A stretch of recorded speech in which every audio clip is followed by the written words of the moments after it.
Pergaduhan di Balai Polis Meru isu terpencil. Tak perlu nilai semula SOP, Saifuddin. Sebelum kita melangkah jauh, yang belum lagi subscriber, apa kata anda subscriber dan tekan butang loceng untuk notifikasi video selanjutnya? Kementerian Dalam Negeri KDN menegaskan bahawa prosedur operasi standard SOP keselamatan di Balai Polis tidak perlu disemak semula susulan insiden pergaduhan dua kumpulan di Balai Polis Meru yang tular di media sosial.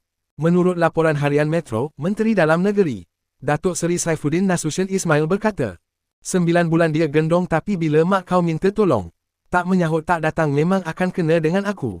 Kata Johan, kejadian tersebut disifatkan sebagai kes terpencil dan tidak sepatutnya dijadikan alasan untuk mempertikaikan atau menilai semula SOP keselamatan yang sedang diguna pakai ketika ini. Beliau berkata, kekecohan itu bermula apabila sekumpulan individu hadir ke Balai Polis bagi membuat laporan berhubung pertikaian yang berlaku di luar kawasan balai.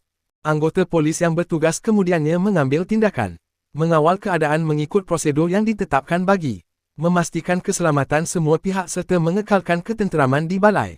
Bagaimanapun, situasi menjadi tegang apabila satu lagi kumpulan dipercayai mengekori mereka hingga ke Balai Polis dan cuba menghalang laporan dibuat, sekaligus mencetuskan pergaduhan yang akhirnya menyebabkan kekecohan berlaku di premis berkenaan, tapi berbeza dengan sebahagian dengan hantaran di media sosial, iaitu sekumpulan lelaki India menyerang Balai Polis berkenaan.